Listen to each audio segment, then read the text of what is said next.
Thank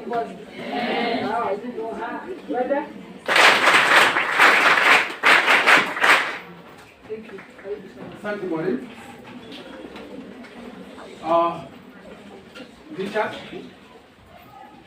and the lady students, good afternoon. Good afternoon, sir.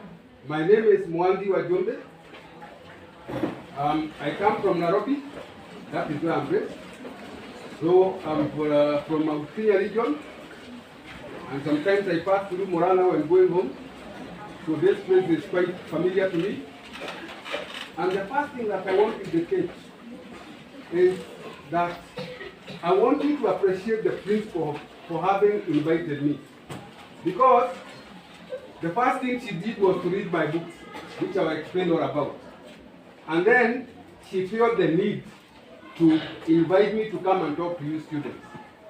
Now, simpigie makofi tafadhali.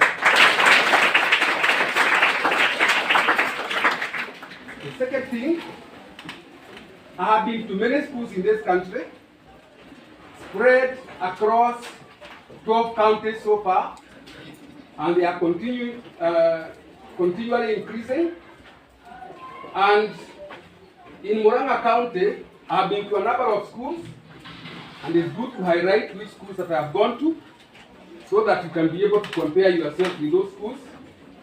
The first school that I ever went to in Muranga County is Makuyu Boys. That was on 19th May 2018, after talking to principals during their conference in Eldoret.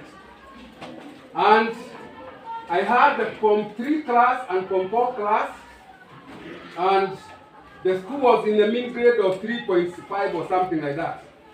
And when the Form 3 did their exams, the mean grade shot up to 4.6. And one of the things that I'm very, very proud about, these in that school were reduced from 130 to 50. The school is still doing well up to now. The next interaction with Muranga County was Njiiri's school. And Njiiri's school, it was very interesting because they paid my fare to go to Mombasa and my accommodation in Mombasa so that I can talk to their teachers for 3 good hours. And that is what took me to Mombasa. That was on 11th August 2018. And ever since, I always pass through Njiiri's high school to say hello to the teachers and find out how they are faring. And what has happened in Njiiri's is that it's consistently one of the best performing schools in Muranga County. True or not true? True. Now, there is something else that I found in Njiiri's high school. One teacher told me that he doesn't like teaching at all, and he's going to leave teaching. And I normally go to find out whether he has left. And I later found that the teacher is waiting to get to 50 years so that he can leave teaching with retirement benefits. Is that what happens? You people leave, when you leave at 50, you go home with retirement benefits, isn't it? And he's still doing, now he's about what?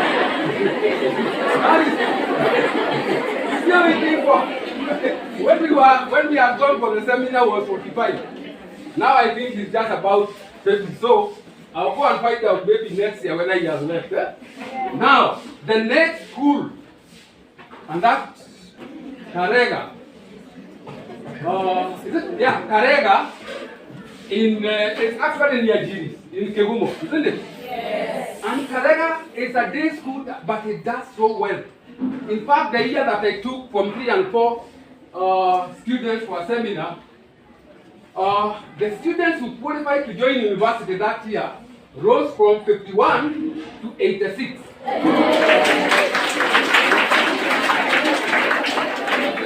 That was in May 15th May 2019. And the last one, Gaichanjiru Boys High School. I was supposed to conduct a seminar on 20th May 2019, but a kilometer before the school, I got involved in an accident. And the seminar did not happen because I did not even know where I was, but somehow I was taken to Nairobi unconscious, and I recovered after 6 hours, was hospitalized for 7 days, then went home. I tried to talk to the teacher, I couldn't talk to him because they were very angry. You know, that I did not go to conduct the seminar, and they did not know why.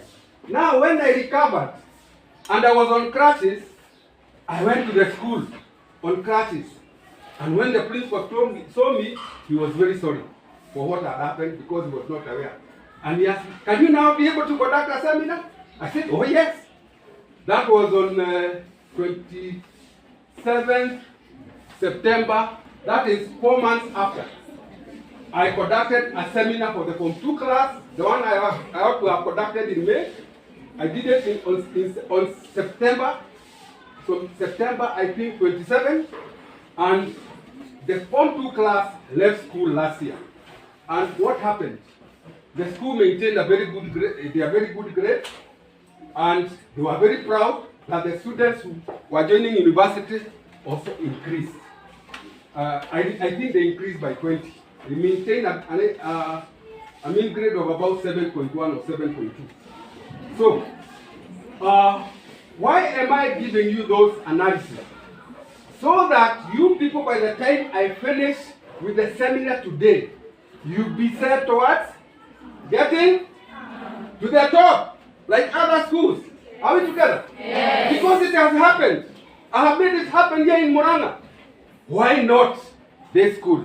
Now, having said that, let me repeat my name, Mwangi Wajombe. I'm a professional trainer on strategy, performance management, change management, and also leadership. I go to schools because of performance management. Because once you are not properly aligned down here, the moment you go up there, you know what happens? You'll be a mediocre performer. Okay? I discovered this when I was training in organizations, and I decided to develop a bottom-up empowerment solutions, which I took to the schools from 2015 when I wrote my first book titled Career Dynamics in the 21st Century. And it's here, and it's here, that one, and your principal has read that book, isn't it? And that is why she has called me. And now, that book was eventually approved for circulation in schools, and it was also used for the architecture of the competency-based curriculum.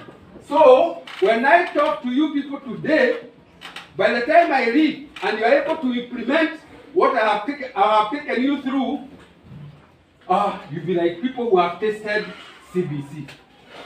You know, CBC is the one who is supposed to solve problems in the education system. You know that? Yes.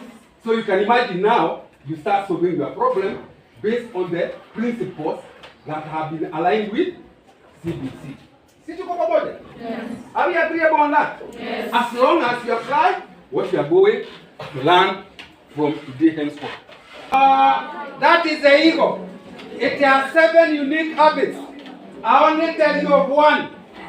The ego is very visionary. It sees prey when it is 10 kilometers away and gets hold of it from 10 kilometers away. Are we together? Yes. It has very sharp eyesight. Now, once you are aligned with your natural orientations, the way we have discussed today, I can assure you, you'll be like an eagle. You'll be seeing opportunities next year but one. All the opportunities ahead of you, you'll be able to see them and align yourself so that you can grasp them for your own benefit. Tuko pamoja? Yes. So, are we going to have eagles in this school? Yes. Higher.